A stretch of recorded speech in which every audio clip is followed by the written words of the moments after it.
you got to have proximity to the thing you talk about. But if you really need the proximity, though, right? If you really need to prove that you are proximal to a situation, exactly, you can just make it up. Try, fail, learn, move on. The whole concept of proximity means you must care. You're right. Proximity is everything. It's everything. It's all clicking for me.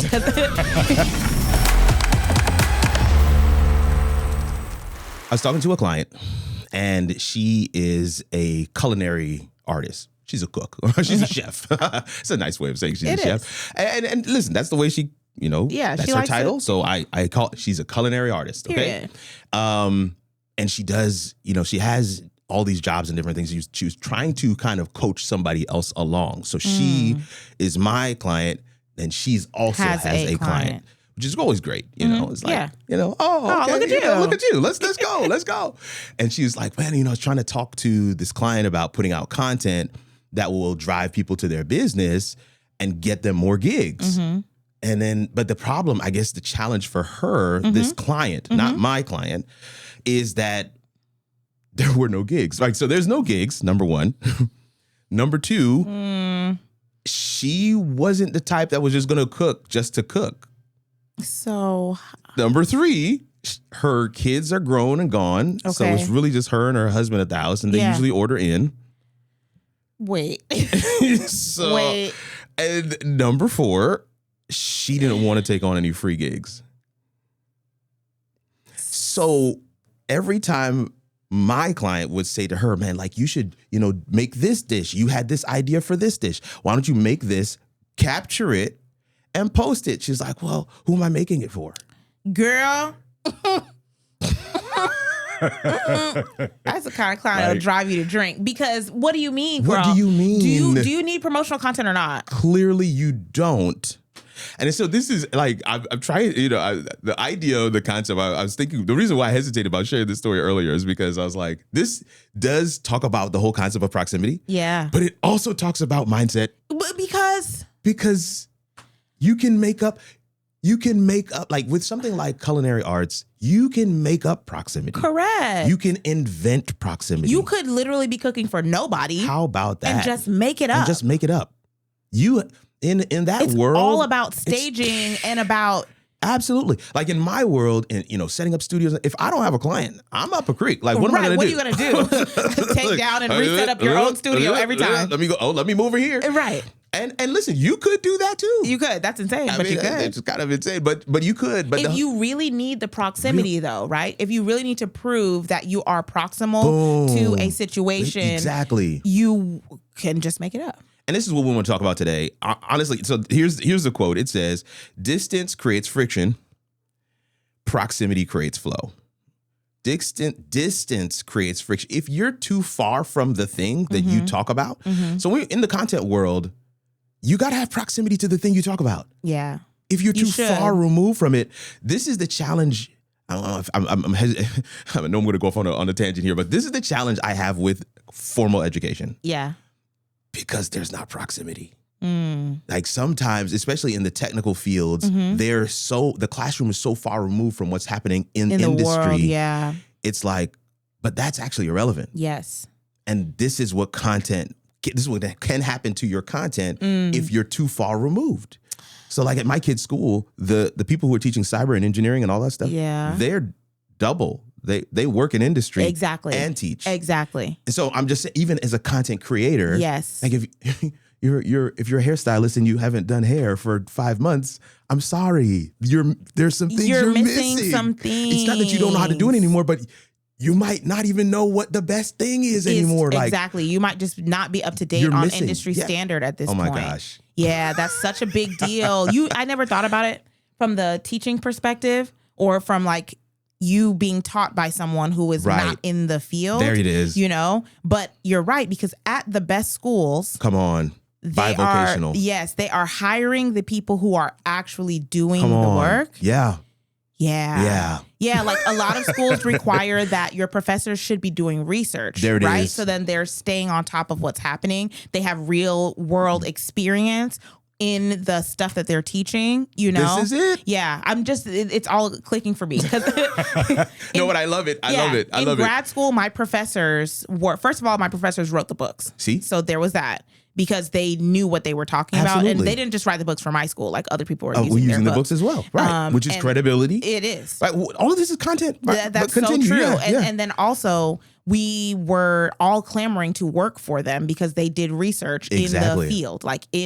So you know that they know what they're talking about because they're actively putting it into practice. It's not just theoretical for right. them. So I got to work in the waiting room at Grady Hospital, which is the #1 trauma center in Georgia. Absolutely amazing. Doing public health surveillance work. Yeah. Because my professor was doing that work. Exactly. And she hired me, you know? And so, yeah, you're right. Proximity is everything. It's everything. It's everything. In every aspect of life. Like if a preacher is a preacher but hasn't preached in a year, I don't know. I don't know. I feel like you might be missing something. So today, one of the reason why I wanted to talk about proximity is, you know, we've been talking about the whole, you know, evergreen. We talked about, you know, having limitless content to create.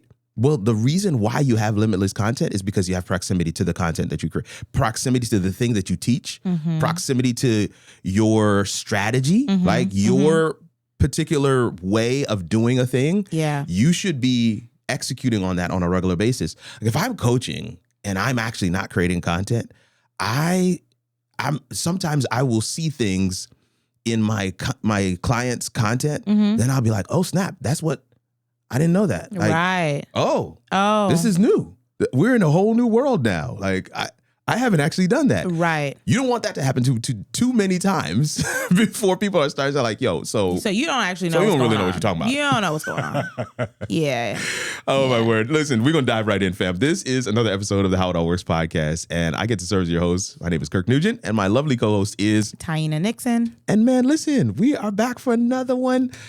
Proximity was one of those that we kept saying we need to talk about this. We need to talk about this. We need to talk about this because it keeps coming up. Yes. And I do think the more, as I was doing some of the notes, and even as we're just having that conversation for our lead in, it's such a massive area. And especially from the perspective of unlimited content.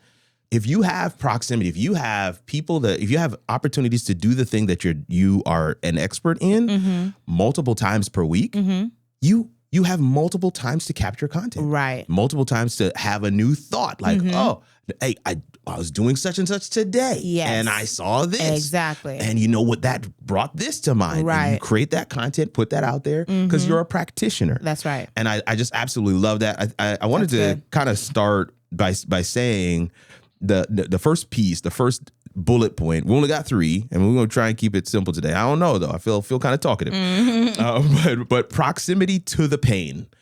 Proximity to the pain. I want to read this part. Your audience / clients.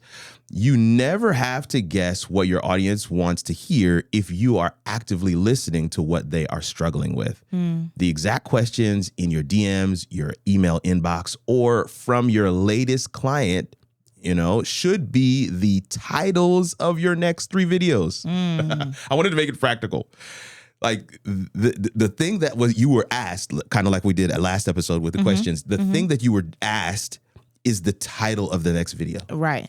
Like that's when I talk about proximity, it's that direct. Right. It can be that connected because you're actively working in that space. Right. And you can even say with authenticity, I got this question from a coaching class or from somebody I was working with asked this and it led me to believe this. But what about for people who aren't coaches? They're just like a creator. They're just they're in tech. Give me an tech. So give me a specific example. Yeah, like they're not a coach themselves, but they like to share kind of like how-tos and like that kind of content based on their work, you know, or whatever. It's the same thing we've been talking about.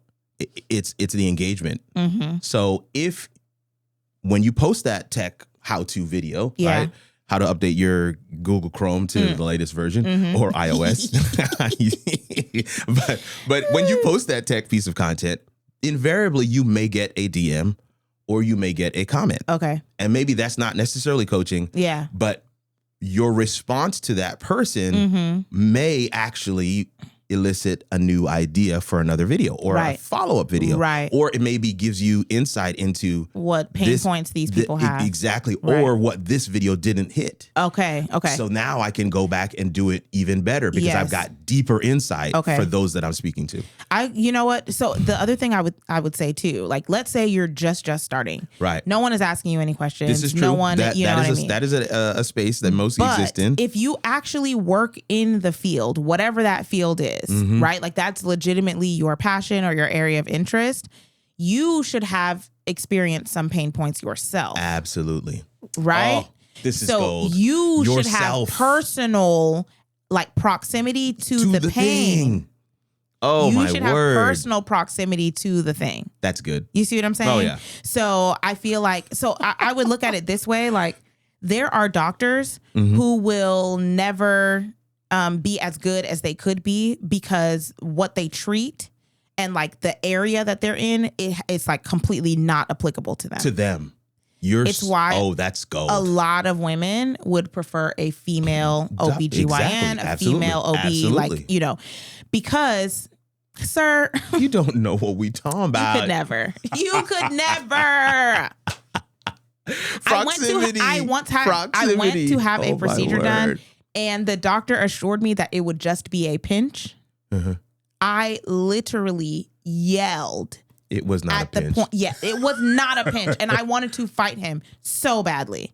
I was like, I don't think I never went back. After that day, I was like, I'm never going back. Because you don't have proximity to this. And to this literal pain point. You've never experienced that. This is gold because sometimes we think of proximity from the perspective of proximity to doing the thing or having the expertise. Right.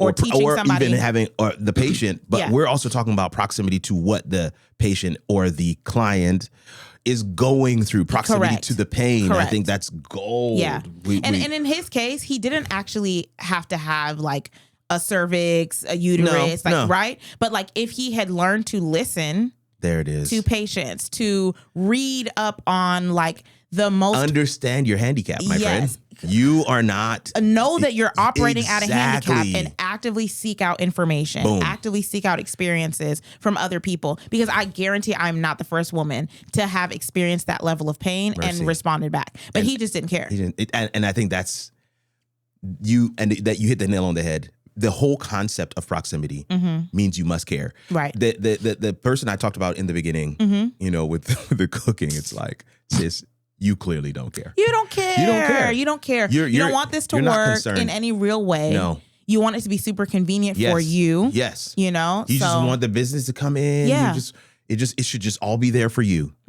And what just blew my mind with that is that my client, the person who was coaching this lady, she's just completely the opposite. Like this, she would make content out of nothing. Yeah. Peanut butter and jelly. Right. She was gourmet that thing with the plating and everything. Because she really cares about that. Like that's her passion, you know? And she had proximity because she had 5 kids, I think it was, a set of twins. Then she had adopted some. She had some college folks. So she was constantly cooking. Right. Constantly cooking and cooking on a budget. And also the fact that this person that you're talking about says that it's just her and her husband, so they get takeout. If you're a person who likes to cook. How about that? If you're a person who genuinely likes to cook. How about that? You mean to tell me you keep passing up opportunity after opportunity to cook? My husband loves to cook. You know this about him. Yes, I do. When we first started dating, he lived alone. He was making whole lasagnas. Come on. A whole tart. And I'd be like, it's a Wednesday evening. I need Paul. I need this ministry. Like, why? And even now, we're married, and he is the cook in our house. He's the chef in our house, baker, everything. He covers all the bases. But he loves it so much that he's doing it for no reason. I just thought about the fact that he's actually making content too. Correct. That's dope. Yeah. He's making content because he likes that, and he wants to share it with other people. He just genuinely loves it. Tuesday afternoon, he's making a turkey. You know what I mean? But he just loves it. I think proximity goes hand in hand with a passion. Yes. So, because proximity sometimes is decided. Yeah. Like I have to decide to put myself in some of these scenarios and situations. I'm constantly, like if somebody calls, Kelvin Wooten said, "Hey man, I've got a couple of guys coming over to the studio. You mind coming over to check it out?" I was like, "What?" I would love have to. It's a studio. Right. I'm coming. I'm coming. I don't have to go. I'm putting myself in proximity. Right. And then, of course, we recorded some content. Yeah. Of course, Grammy Award-winning producer. Yeah. Of course, we recorded some. I'm not missing any content. I got to get the selfie. Anyway. Yeah. And my point is, these kinds of opportunities will continue to happen because I'm posting the content. Correct. It's this. This is the cycle. It's a cycle, right? This is the cycle. When people are like, "Oh man, even for Kanique, it's like she's doing these. She's part of the ambassador program at for the Huntsville Chamber of Commerce, and so because every ribbon cutting she goes to, she creates content. Yeah. Now they're in conversation with her. That's right. About possibly having her create content for them. Why? That's right. Oh, is Kanique going to come to the right? Why? Because she's going to create content, and it becomes this whole cycle.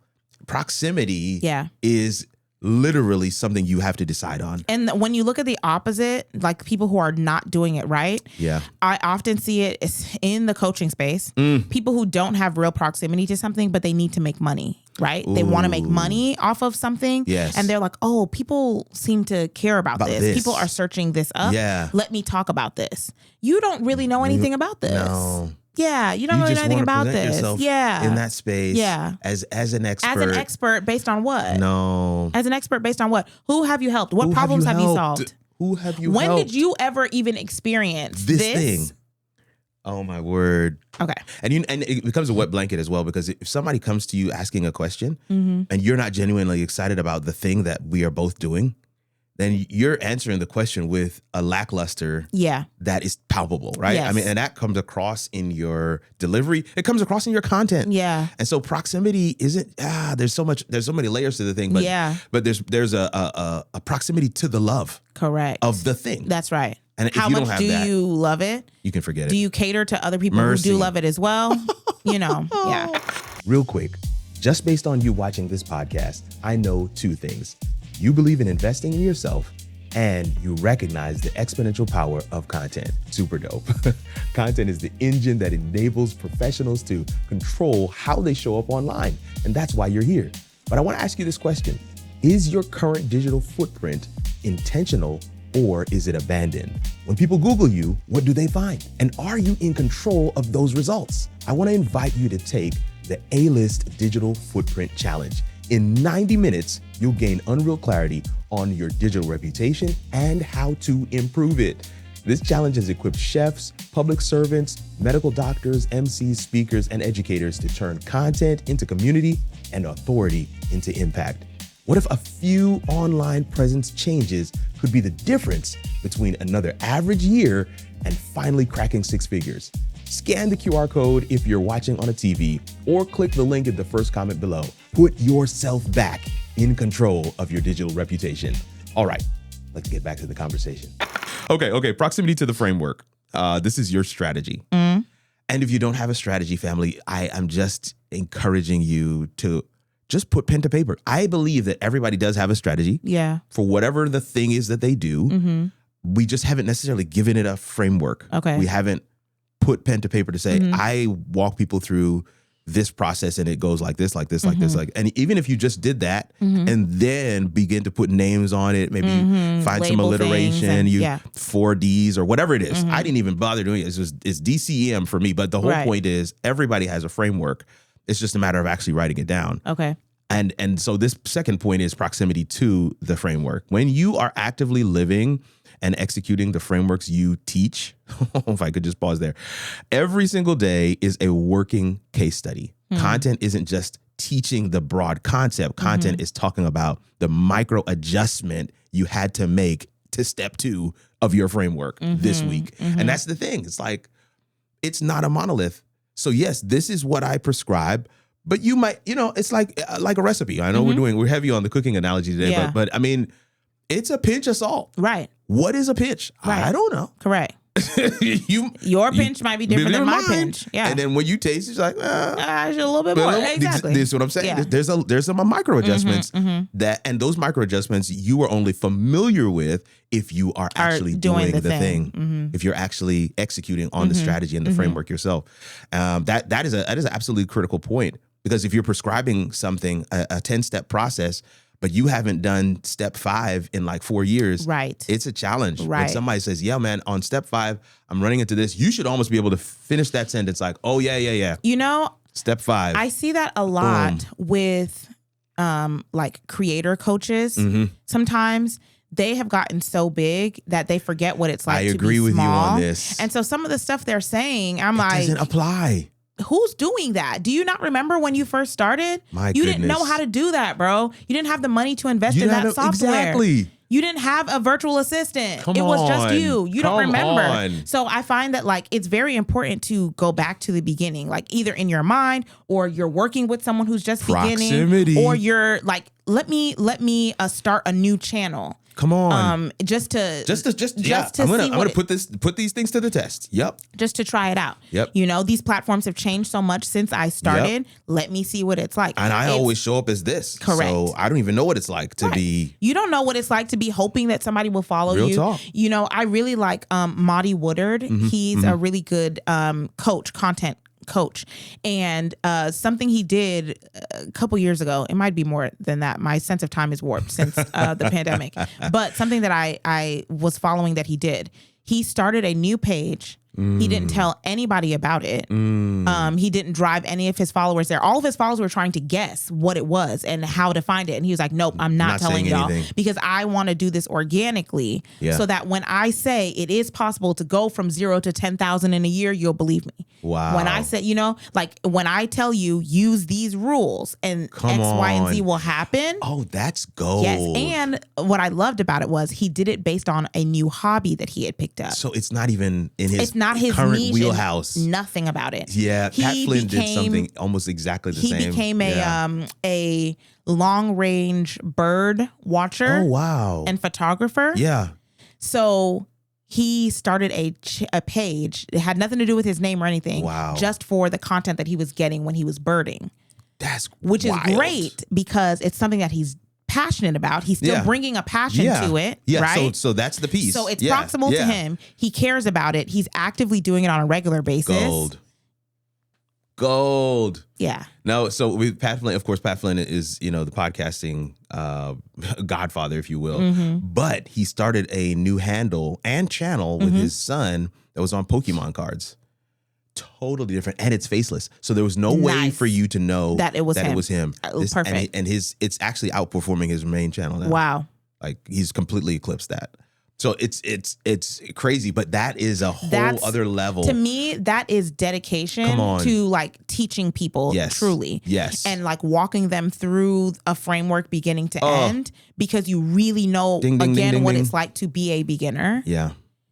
Currently, but with all the knowledge, all the context and the knowledge that you're teaching people, you get to really put it into practice, so people know like, oh, he really practices what he preaches, and he gets the results that he claims we can get. Proximity. Oh, that's gold. That is gold. I listen. I love that, and the example that you gave there, because I do think that is a really great. Even when I was at VidIQ as a content coach, that was one of the things that they were saying it was required for us as coaches to have a channel. Right. Because several, were there and didn't have a channel. It was like, no. You have to have a channel that you're regularly posting to. Right. So that you understand the rhythms of those that you're coaching. Correct. So I think that's a really great point. And not that you have a channel that you came to and was, already had the large following, a new channel. Yeah. That you started from the bottom up. That allows you to kind of go through that. This is making me realize I should put a disclaimer out. Yeah. So if you are following my Instagram, you don't see me post on there all the time anymore. Like I'm taking a break from that. Yeah.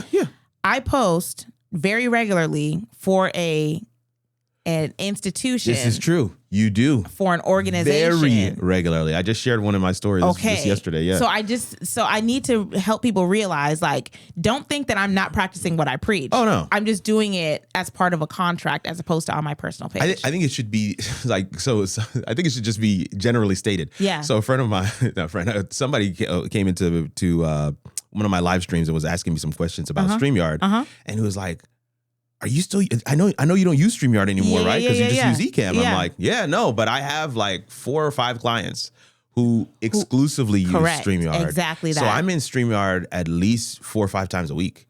So just because I don't use it necessarily on my channel doesn't mean. So I'm it's the same kind of disclaimer. Yes. When I talk about Restream, when I talk about EVBucks, when I talk about StreamYard, it's not because I'm not using it. Right. I'm not using it on my channel. You are correct. Yeah. I'm using Ecamm on my channel. Right. But I am using it. I have proximity to it because I'm doing lots of things in the industry, in the field. Proximity. I have proximity to this. And sometimes you do need to make that statement. Yeah, I just realized that. I'm like, just so y'all know, because y'all probably like, she a hypocrite. She out here talking about consistency and, proximity. No, fam, that is a great I'm working every point. week, guys. I'm working in the field every week. I'm so glad you said that. That is great.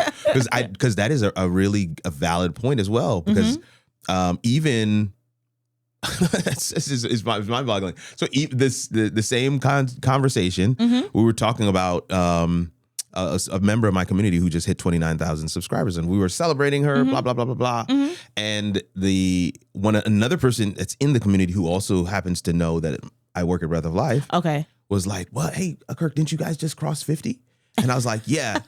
And then they were like, what? So the community is like, wait, you manage a channel that just crossed 50 and you haven't said anything? I was like, well, I don't really talk much about that. It's like, who else works on that channel? I'm like, really, it's me. Yeah.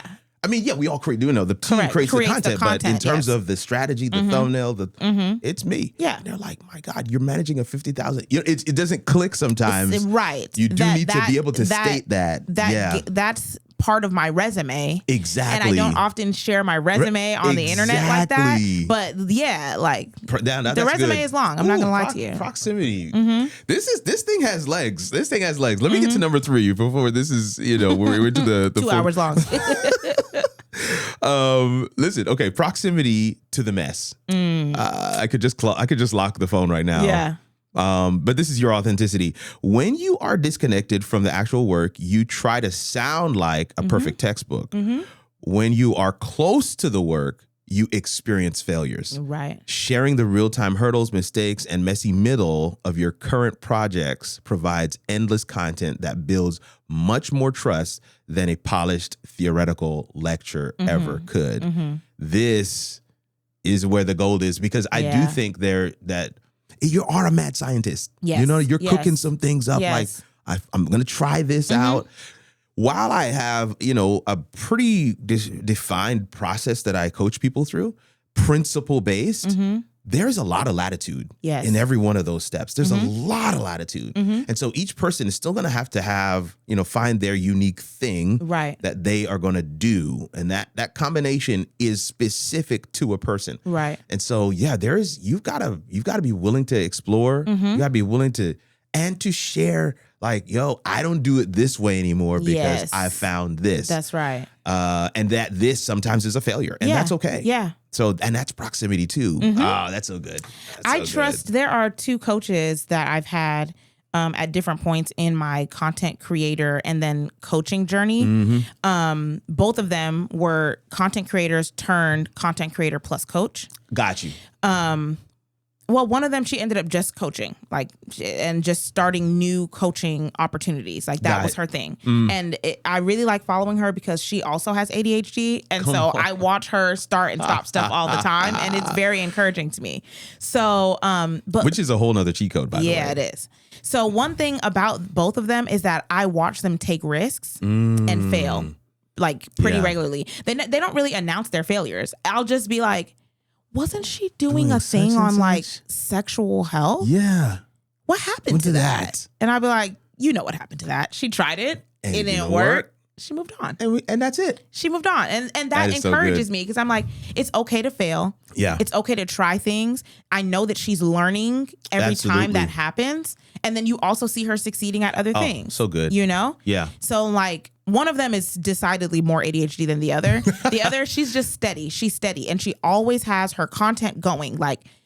She's probably been creating content now for 15 years straight. Wow. And she just keeps evolving as a content creator, but she tries new coaching courses. She tries new forms of content. I remember putting when herself in those spaces. She was like, I'm gonna get on TikTok, y'all. I don't want to, but I'm gonna get on TikTok. I love that. And then her TikTok, it has never caught up to her Instagram. Instagram is her thing, but she tried it though. She's trying it. I love it.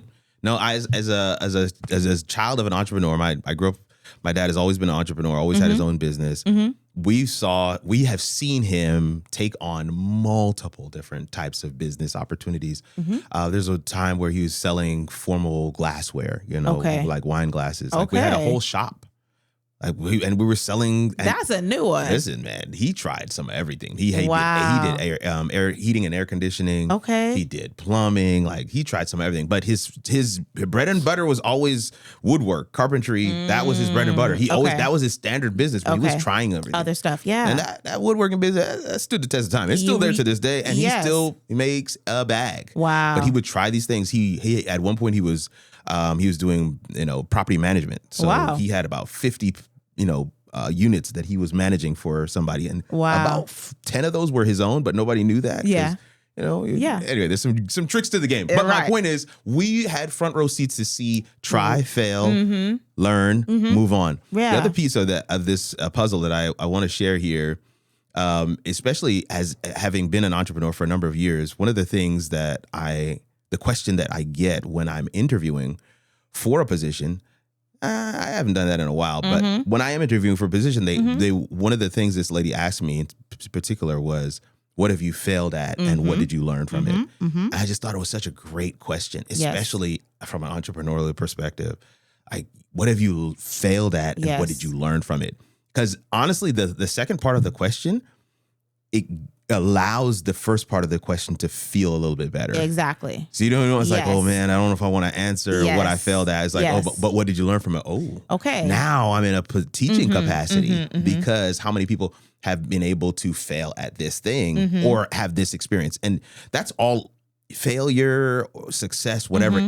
These are experiences that we can categorize as success or failures, but from a proximity perspective, you want to know what did you learn from it? Yes. Because everything that you have experienced allows you to have better context as you share with others. Right. Whether it's content, you don't have to be a coach. You could be looking at the camera and sharing, guys, don't do it like this. Exactly. Like, whatever the thing is, whatever you could be makeup, you could be culinary, it could be content, it could be musicians, whatever it is, but because you have proximity to the thing and you are succeeding and failing regularly, you have context that you can share with people that is invaluable. Right. And you can share it while it's happening. Like the messy middle, I really like creators and coaches who will share what's happening when it's happening. Yeah, I think that's great. It's falling apart, y'all. It's messy right now. I'm right in the middle of it. I'm still trying to figure it out. We will see together. We'll see if it works. I don't know. I don't know. Yeah. We're going to try this. Yeah. You know who I really respect? And a lot of people give her flack for it. Talk to me. But Oprah. Oh, me too. Has always shown the messy middle. Listen. She has always shown it. Always. And she has not hidden that thing, bro. No, and I think that is a people recipe. Don't understand why she has such a cult following. Totally agree. But like for women, especially in the 80s and the 90s, early 2000s, to watch a black woman just being openly like, y'all saw me lose the weight, I gained it back. I'm trying no bread now. We'll see. And it's hard because diet culture, there is that yo-yo of diet culture. Yeah. But the reality is that so many people living like that. So many people. And so she's always been like, I know that you're dealing with it. I'm dealing with it. Yep. I'll be the one to put it out there. Good night. And then we'll see what happens. And she reaps the benefits. Like, look, she was like talking about GLP-1s and she was getting so much flack for it, still getting flack for it. But I see everybody is skinny. Come on, all of y'all are skinny talk now. about it. Everybody's skinny now. Nobody else is saying that they're on a GLP-1. Nobody else. But all the actors, all the celebrities, and everyday people as well. I saw y'all at Alumni Weekend. I saw y'all. Everybody. Y'all was small. Teeny tiny. Y'all teeny was tiny. small. So I don't want to hear. I don't want to hear it anymore. I don't want to hear any smack. Everybody's doing what they're doing. Oh my gosh, that is so priceless. So shout out to the people who will share their messy middle out loud so that other people can feel encouraged. Other people, will understand like, okay, how to sort of navigate it. When they're going through it, they can be like, I remember so-and-so did it this way. It did not work. Yeah. Let me try it this way. Yeah. One of my coaching clients, his stated goal is to be a remote producer. So to produce shows for clients from the comfort of his own home. And one of the things he's getting ready to branch into is a on-site production.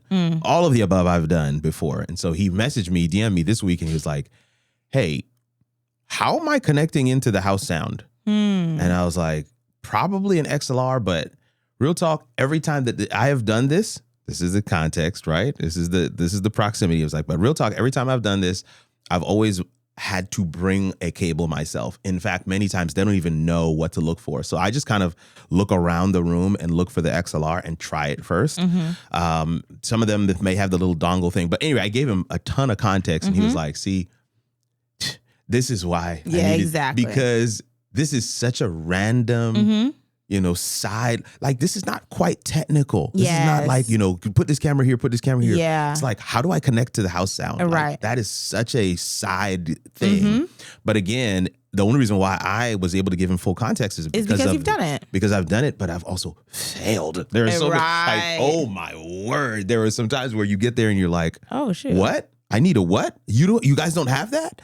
And that, you can't look in front of the client and be like, I had to run to Best Buy and grab something. I had to go to Guitar Center. You see what I'm saying? So like, it's that. Yeah. So now he doesn't have to do that. No, being willing to share that whole fail story and laugh with him about it. Yes. And then to hear him say, man, I truly appreciate this, bro. You have no idea. Like I literally am avoiding so many different potholes just because you're willing to share your experience. Right. This is what proximity will do. I think it does kind of help to bulletproof the advice that you're giving and the expertise you're sharing in your content. Yeah. It's what's much more well-rounded because you have full proximity to the thing you're talking about.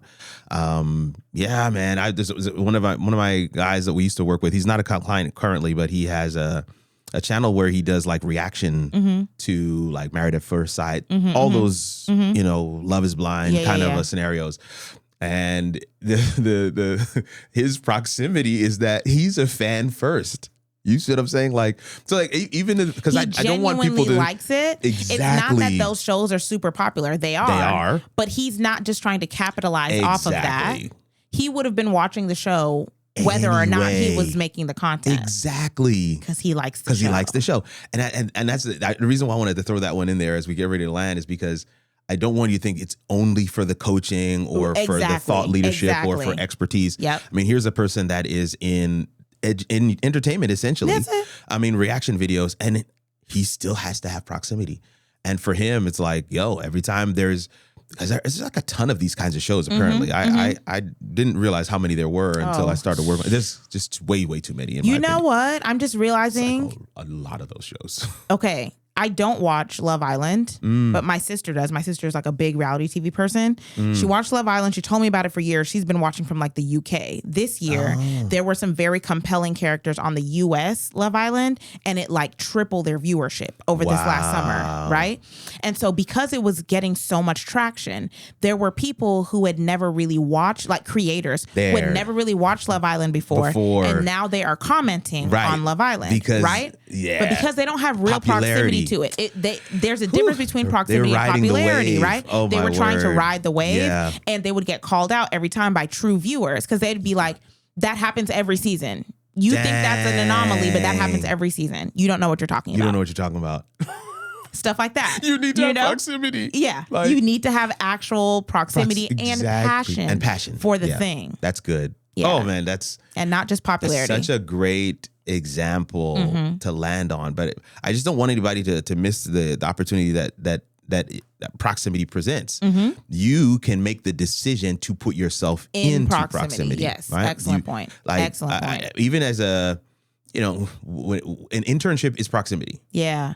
A college student who's being asked to, sign up for an internship, but they're telling you to do is go get some more proximity. Right. Go and get your hands dirty and feel what it feels to be in that space, in that world for a day or two or a month or 6 months, whatever it is. Right.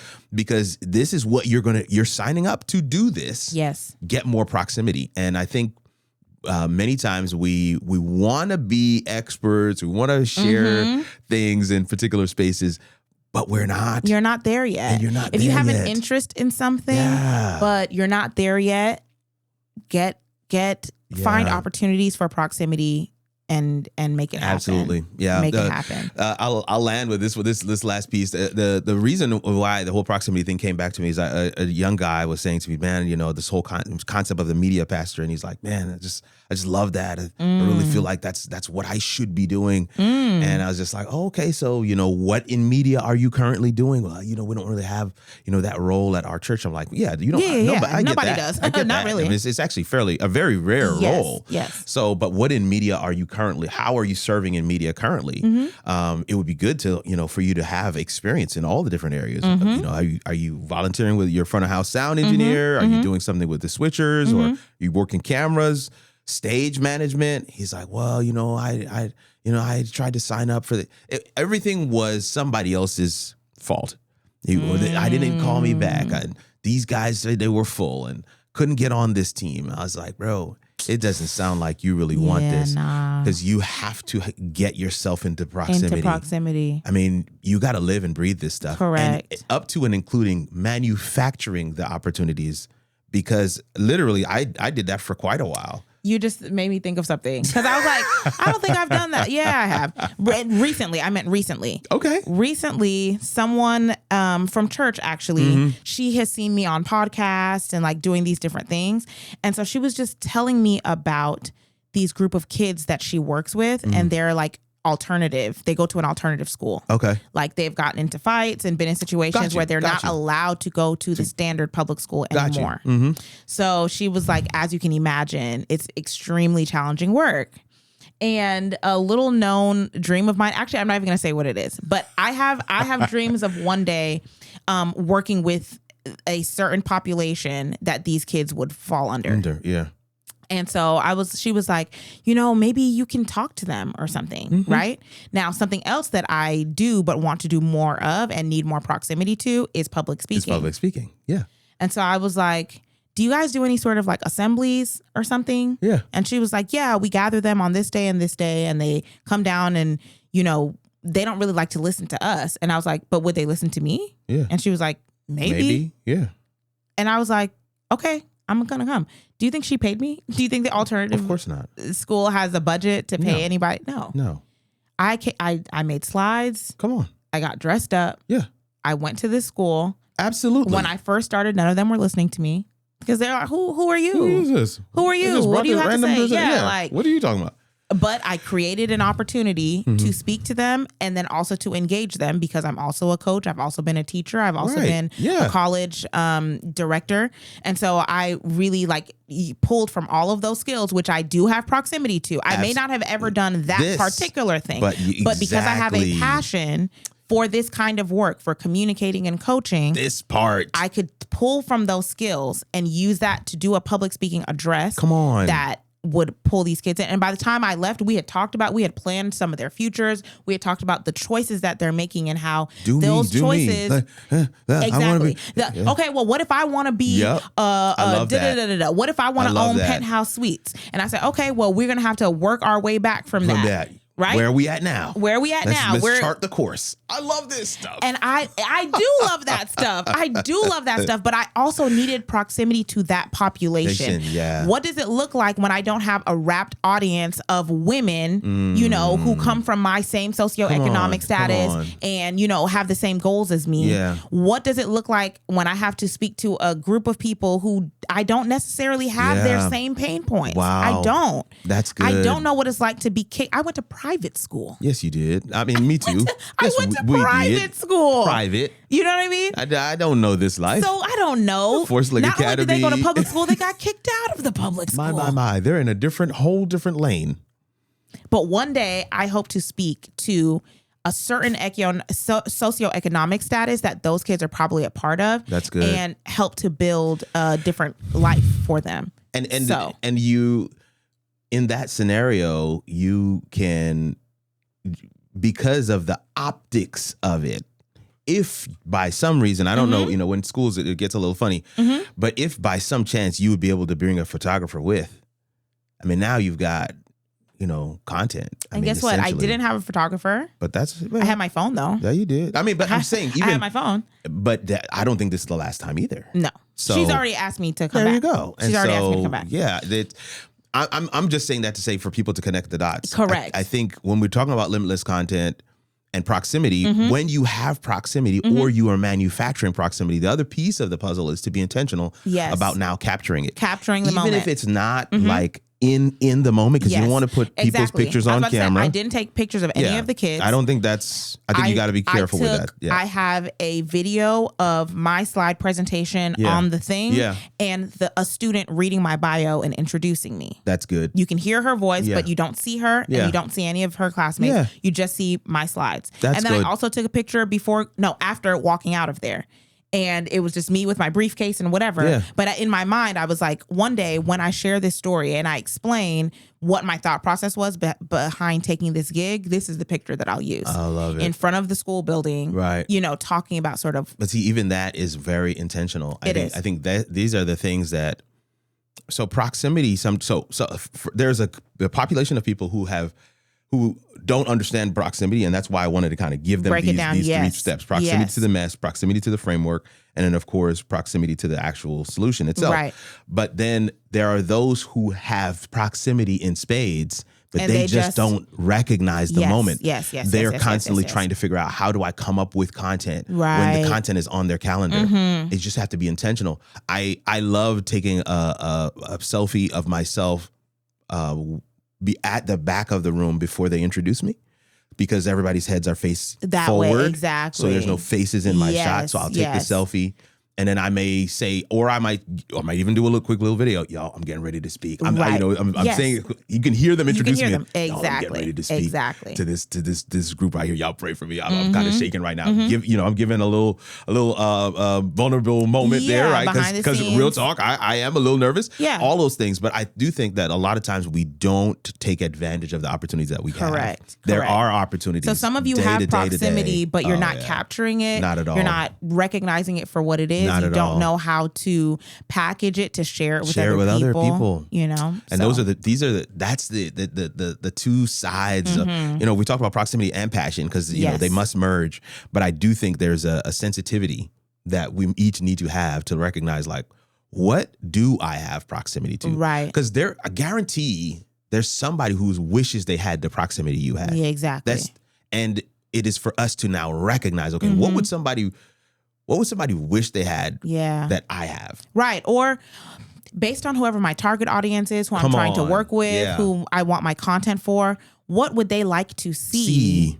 That shows them the proximity to what I'm doing. This is the credibility piece. That proximity thing, it is a game changer. Yeah.